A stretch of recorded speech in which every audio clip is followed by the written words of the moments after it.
बोलिए सियावर रामचंद्र की जय। महादेव की जय। रमापति रामचंद्र की जय। बजरंगबली की जय। गोस्वामी तुलसीदास जी महाराज की जय।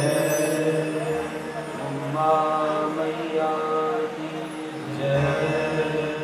गंगा मैया की जय। यमुना मैया की जय। सरस्वती मैया की जय। तीर्थराज महाराज की जय। विंध्याचल निवासिनी मैया की जय। काशी विश्वनाथ भगवान की जय। अवध धाम की जय। गुरुदेव भगवान की जय। ब्रह्मलीन स्वामी महाराज की जय। नमः पार्वती पतये हर हर महादेव।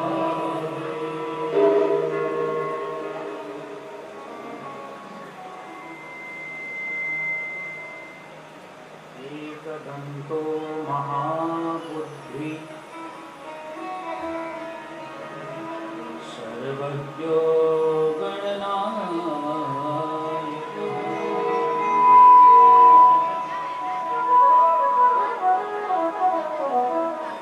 सर्वसिद्धिकरो देवो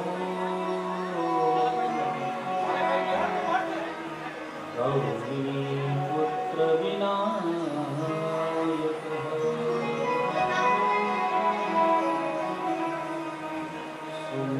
सुमुखश्चैकदन्तश्च कपिलो गजकर्णकः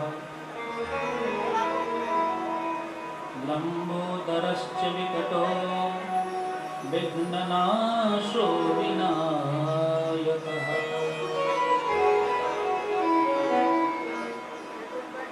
माता रामो मत्पिता रामचन्द्रः स्वामी रामो मत्सखा रामचन्द्रः सर्वस्वं मे रामचन्द्रो दयालु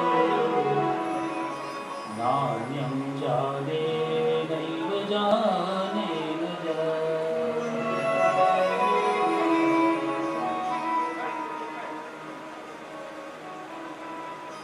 मनोजवं मारुततुल्यवेगं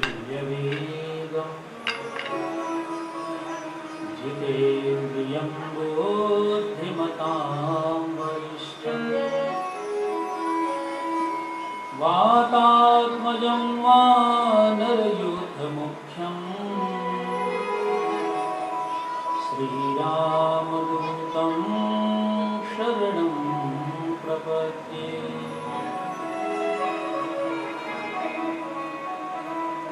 जयन्ती मंगलाकाली भद्रकाली कपालिनी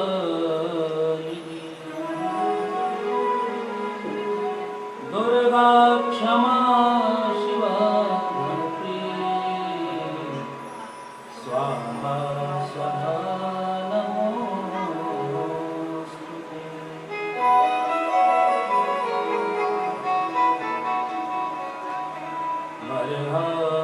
बीजं नटवरवपुः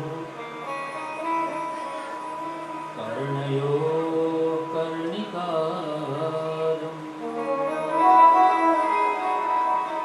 बिभ्रदवासः कनककपिशं वैजयन्तीं च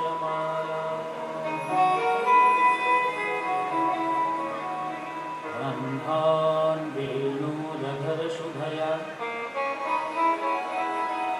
पूरयन् गोपवृन्दैः वृन्दारण्यो स्वपदरमणम्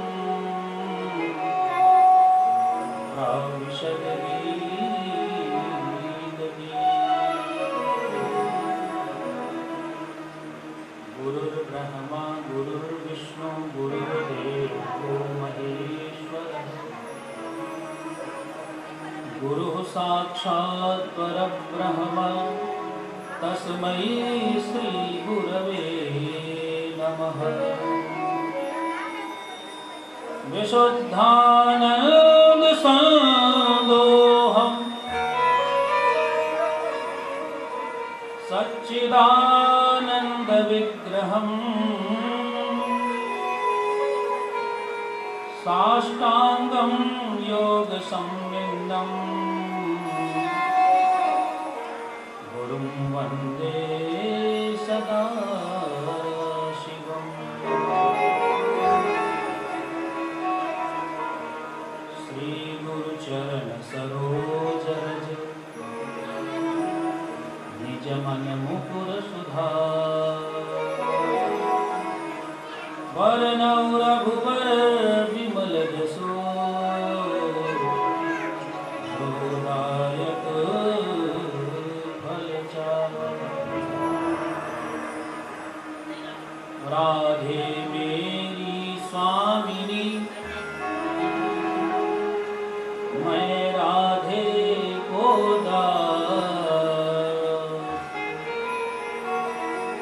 जन्म जन्म मोह दीजियो श्री वृंदावन।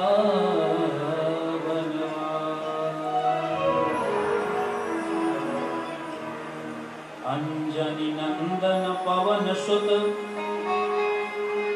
महावीर हनुमान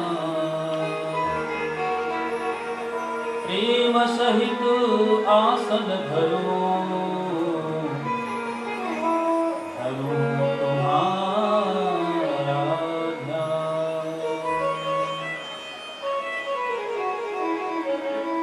लेत सदा सुध दीन की सहज दया के धाम। मात पिता रामानंद के प्रभु श्री सीताराम।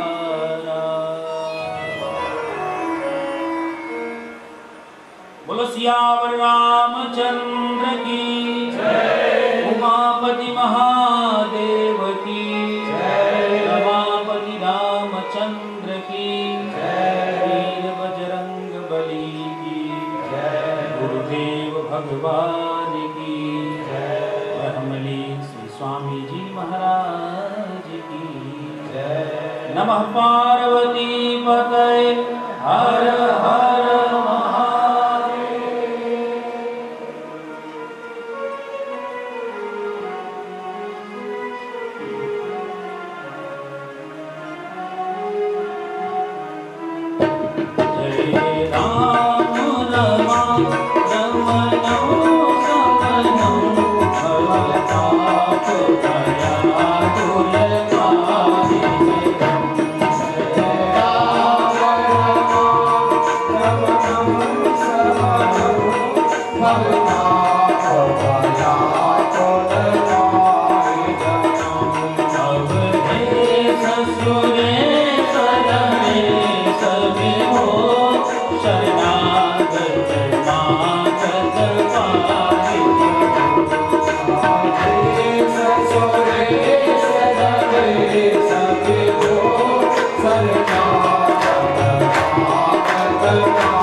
Hare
के भजता भज प्रीत रहे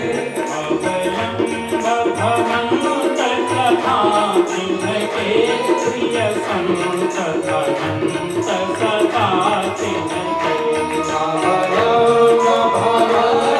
कथा जिनके प्रिय संत भजंत सदा तिनके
लोकलोचनाभिराम कोटिमन्मथाभिराम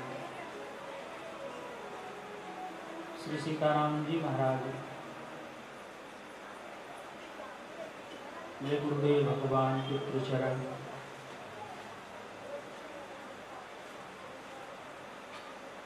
अवडरधानी आशुतोष भगवान शिव जी,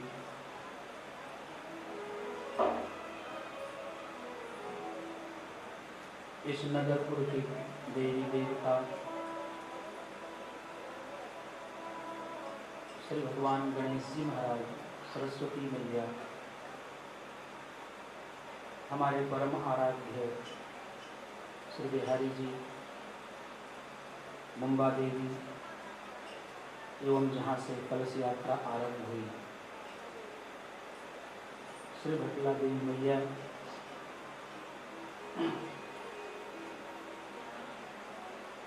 समुपस्थित श्रोतावृंद, जय श्री राम सेवा समिति के अध्यक्ष जी, उपाध्यक्ष, महामंत्री, कार्याध्यक्ष, कार्यकर्तागण, शक्ति सेना फाउंडेशन के उपस्थित सदस्यगण,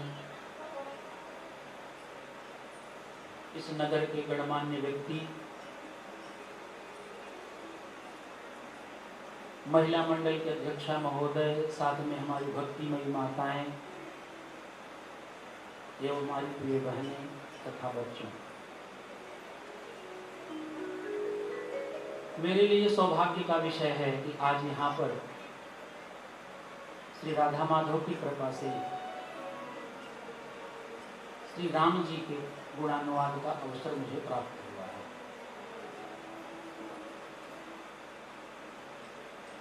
यद्यपि मेरे परम आराध्य श्री बिहारी जी हैं, श्री राधा माधव हैं, मैं उन्हीं की कृपा कटाक्ष का अनुभव करता हुआ आप लोगों को भगवान राम की कथा को सुनाने का प्रयास करूंगा।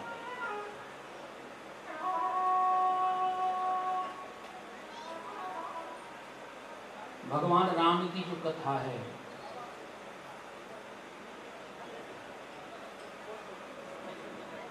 इस कथा से सब लोग परिचित हैं। भगवान राम के बारे में किसी को परिचय कराया जाए, इसकी आवश्यकता नहीं है। भगवान राम की कथा में सबको विश्वास है, पर श्रद्धा की कमी है। विश्वास है ना कि भगवान राम की कथा है, भगवान राम थे, भगवान राम हैं, कमी केवल श्रद्धा की है। रामचरितमानस है, ये विश्वास है, लेकिन रामचरितमानस के प्रति हमारी श्रद्धा कितनी है, ये विशेष बात है। और भगवान की कृपा से अच्छा अवसर मिला है, 9 दिवस पर्यंत हम यहाँ पर बैठ करके श्री राम जी की चर्चा करेंगे और सुनेंगे।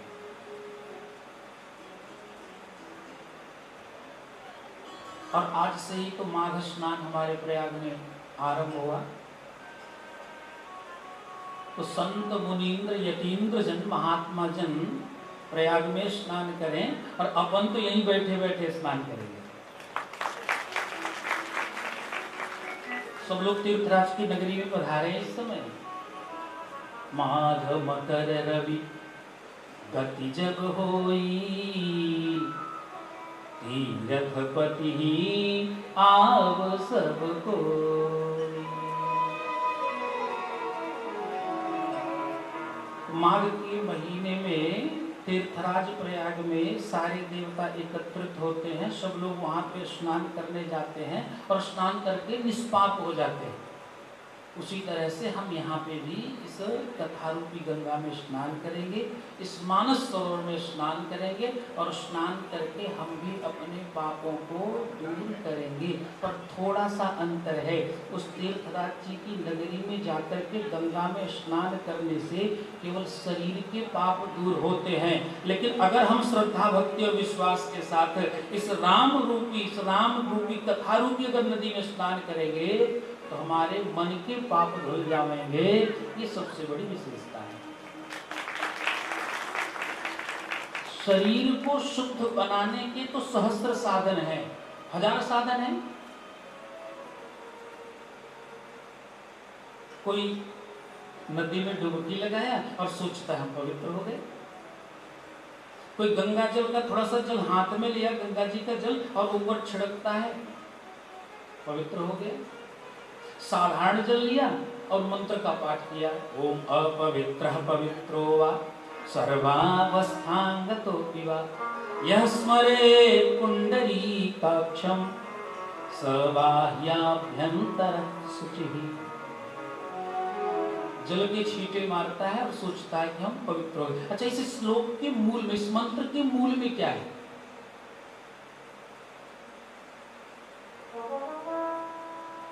मैंने देखा है जो गंगा जी में स्नान करते हैं, स्नान करने के बाद भगवान सूर्य को जो अर्घ देना होता है तो पहले हाथ में जल लेंगे और जल लेकर के ऊपर छींटा मारेंगे, मारते ना। अब सोचो, विचारणीय विषय ये है, भैया जब तू गंगा में नहा लिया तो फिर अभी जल छिड़कना बाकी है क्या? जल क्यों छिड़क रहा है?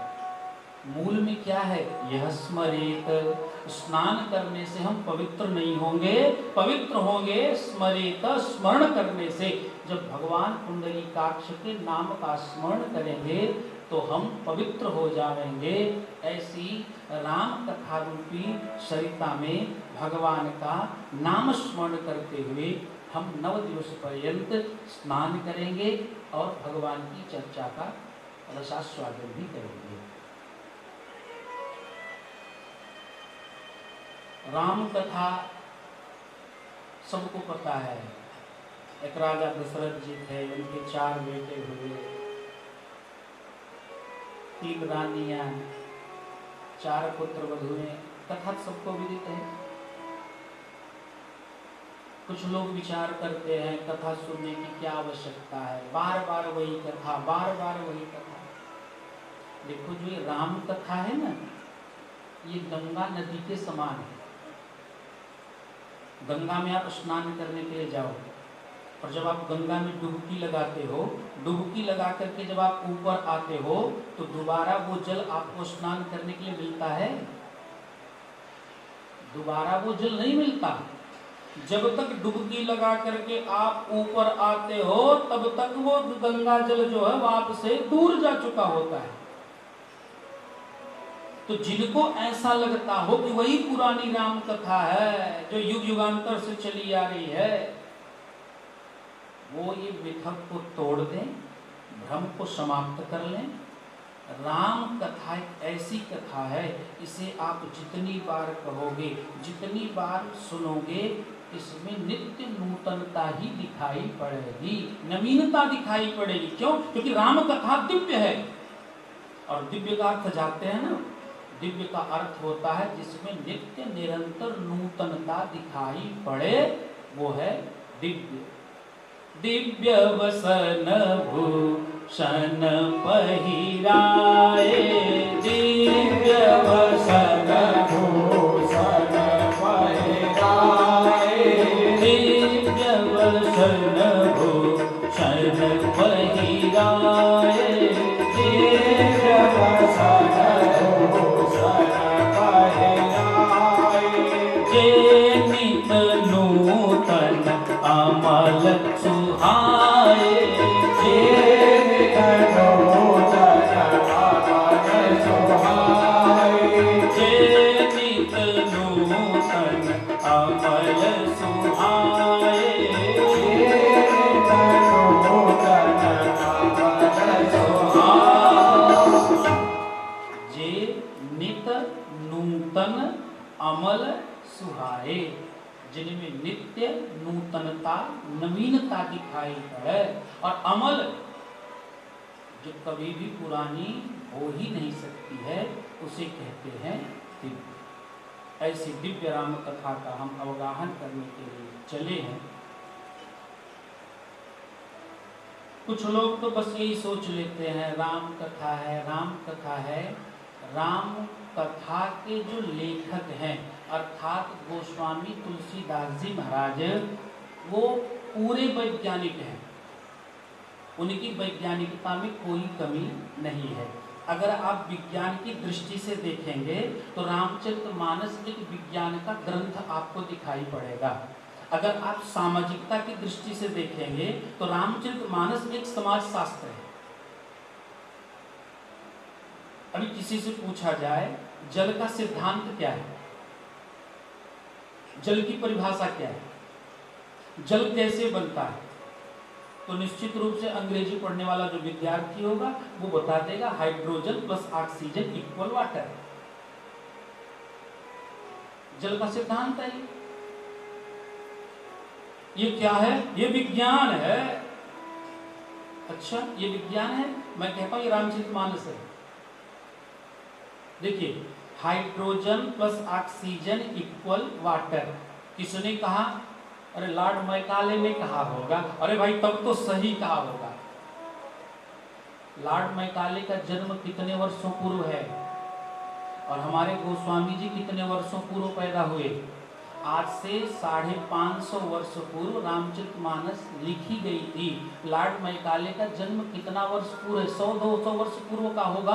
और रामचरितमानस की चौपाई में लिखा हुआ है शीतल अनल अनिल संजातम, शीतल अनल अनिल संजातम।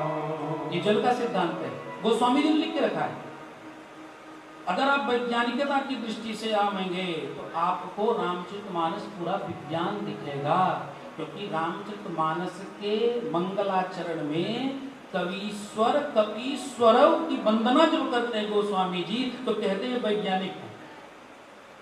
अच्छा, विज्ञान का अर्थ क्या होता है? कुछ लोग कहते हो जो आविष्कार करे। मैं विज्ञान की निंदा नहीं करता हूं, मैं विज्ञान को प्रणाम करता हूं। विज्ञान ने हमें बहुत कुछ दिया है,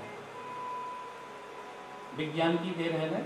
हम अभी यहाँ हैं, 4 घंटे बाद पता चला 4000 किलोमीटर दूर है। विज्ञान की देन है ना जो आज हम निर्भय होकर के सोते हैं।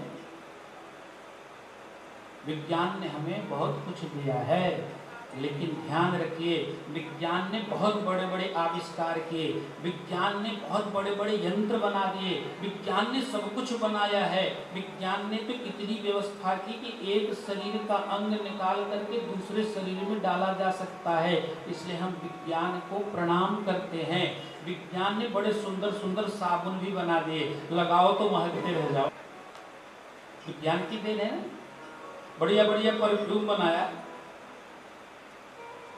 लेकिन विज्ञान आज तक कोई ऐसा यंत्र नहीं बना पाया जिस यंत्र को हम अपने अंदर लगवा लें, हमारा मन शुद्ध हो जाए, हमारा मन निर्मल हो जाए, हमारा मन पवित्र हो जाए, हमारे अंदर से काम क्रोध लोभ मोह निकल जाए। ये व्यवस्था विज्ञान में है, ये व्यवस्था विज्ञान में नहीं है। ये व्यवस्था कहाँ है? ये व्यवस्था आध्यात्म में है, राम कथा में है। आप राम कथा में प्रवेश करोगे तो आपके अंदर के जो दोष हैं, जो क्रोध लोभ मोह मद मात्सर्य ईर्ष्या द्वेष दंभ पाखंड आदि हैं, ये सब निकल करके बाहर हो जाएंगे। अगर आप सामाजिकता की दृष्टि से देखेंगे तो रामचरितमानस एक समाज शास्त्र है, सोशल साइंस है। एक दादाजी थे, वो कहीं यात्रा करने के लिए जा रहे थे, तो स्टेशन पे बैठे थे। मैंने ये दृष्टांत बचपन में सुना था अपने पिताजी के मुख से। दादाजी स्टेशन पे बैठे थे, ट्रेन आने में लेट हो गई, ट्रेन विलंब भई। तो दादाजी ने सोचा आज तो रामचरितमानस का मास पारायण नहीं किया। देखिए रामचरितमानस की रचना करते समय गोस्वामी जी ने कितनी बातों पे ध्यान रखा, सरल से सरल करके बनाया। पहले तो नवान्न पारायण की व्यवस्था दी, 9 दिन में रामचरितमानस का पाठ करो, 24 घंटे में पाठ करो, लेकिन फिर ला करके मास पारायण की व्यवस्था दे दी, 1 महीने में भी पाठ कर सकते हो, ऐसी व्यवस्था गोस्वामी जी कर देते हैं। दादाजी ने सोचा मास पारायण नहीं किया, तो स्टेशन पे बैठे ही बैठे रामचरितमानस की पुस्तक को निकाल लिया और निकालने के बाद मास पारायण करने लगे। रामचरितमानस की चौपाइयाँ पढ़ने लगे, चौपाइयों को पढ़ने लगे जब, तो एक उधर से नौ दंपति निकला, नौजवान निकला। नौजवान ने देखा, ओ का पढ़ते हो दादाजी? रामचरितमानस। अरे वही रामचरितमानस, पुरानी घिसी पिटी राम की कथा, कितनी बार पढ़ोगे, कब तक पढ़ोगे, पूरा जीवन बीत गया, अब भी राम कथा में लगे हुए। अरे पढ़ना है तो बढ़िया बढ़िया नॉवेल्स पढ़ो, पाश्चात्य देशों के जो वो आजकल लेखक हैं, वो गैलीलियो की किताबें पढ़ो। क्या पढ़ते रहते हो आप लोग? दादाजी कुछ नहीं बोले, उन्होंने पाठ अपना जारी रखा। थोड़ी देर बाद पाठ संपन्न हुआ, जैसे ही पाठ संपन्न हुआ वैसे ही ट्रेन आ गई। ट्रेन आ गई तो दादाजी भी ट्रेन में चढ़ गए और संयोग से उसी बोगी में वो नौजवान भी चढ़ गया। थोड़ी दूर जब ट्रेन चली तो नौजवान चिल्लाने लगा, अरे भाई रुको रुको, कोई ट्रेन रोको, कोई ट्रेन को रोको, कोई। किसी ने पूछा क्या बात है भैया? वैसे ही आधे घंटे लेट से आई, अब तुम कहते हो ट्रेन रोको, ट्रेन रोको, क्यों ट्रेन रोक दी जाए? बोले क्योंकि मेरी पत्नी तो प्लेटफॉर्म पे रह गई। दादाजी ने कहा बेटा क्षमा करना, अगर तू रामचरितमानस पढ़ा होता तो तुझे इतना तो ज्ञान हो ही जाता। अगर रामचरितमानस पढ़ा होता तो केवट प्रसंग जरूर पढ़ा होता, और अगर केवट प्रसंग तूने पढ़ा होता तो उसमें तूने जरूर पढ़ा होता कि राम जी नाव पर चढ़ने से पहले जानकी जी को चढ़ाते हैं, उसके बाद स्वतः चढ़ते हैं। अगर तू रामचरितमानस पढ़ा होता तो तुझसे इतनी भूल न होती, तो निश्चित रूप से पहले ट्रेन पे अपनी पत्नी को चढ़ाता और फिर बाद में स्वतः चढ़ता। रामचरितमानस समाज शास्त्र है। रामचरितमानस ये बताता है हमें अपने पिता के साथ कैसा व्यवहार करना चाहिए, माता के साथ कैसे भाव होने चाहिए, भाई के साथ कैसा भाव होना चाहिए, समाज के साथ कैसा भाव होना चाहिए, प्रजापुर वासियों के साथ कैसा व्यवहार होना चाहिए, इष्ट मित्रों के साथ कैसा व्यवहार होना चाहिए, मित्रता हो तो कैसी हो। अगर हम मित्र बनाएं तो मित्र कैसा हो? मित्र अगर बनाओ तो हो सके तो उसके अंदर के दोषों को निकाल दो, न कि उसके दोषों को स्वतः ग्रहण कर लो। रामचरितमानस सब कुछ सिखाता है। रामचरितमानस हमें जीने की कला सिखाता है। जीवन का कि ऐसी कोई समस्या नहीं जिसका समाधान रामचरितमानस में न हो।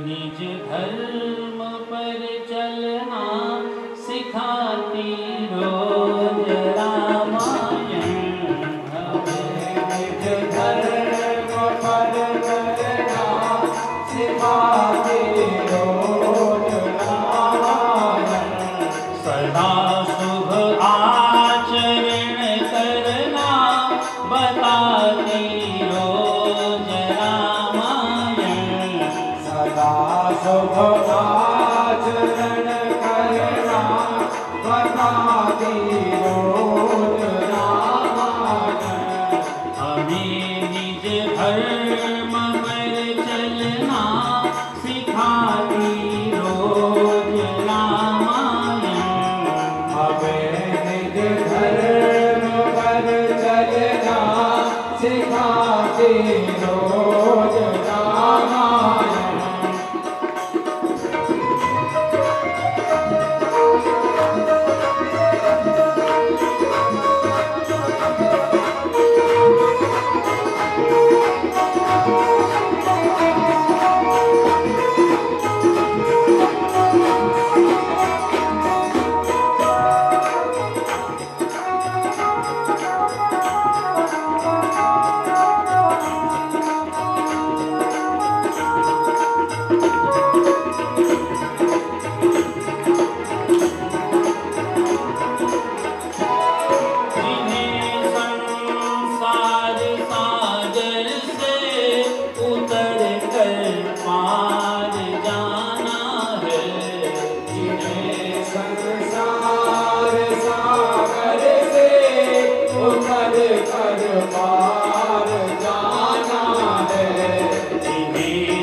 रोज रामायण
जिससे हम जीने की कला सीखते हैं। जीवन सुधारना है तो रामचरितमानस की शरण में आना पड़ेगा, और जो राम की शरण में आता है उसका जीवन सुधर जाता है।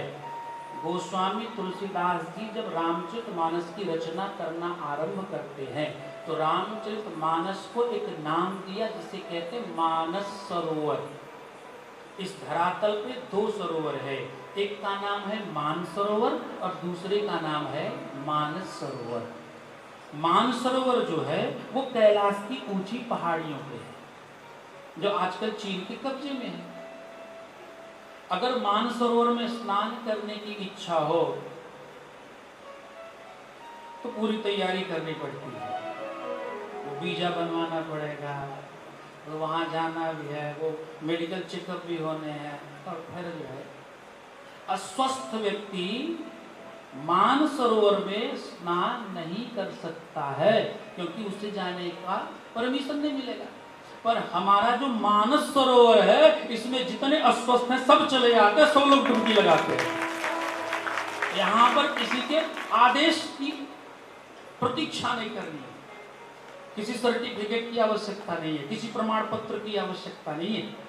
वो प्रमाण पत्र देंगे तब हम मानस सरोवर में जाएंगे, ऐसी कोई व्यवस्था नहीं। गोस्वामी जी ने सोचा आगे चल करके मानस सरोवर को तो लोग प्राप्त नहीं कर पाएंगे, इसलिए मानस सरोवर की रचना कर देते हैं।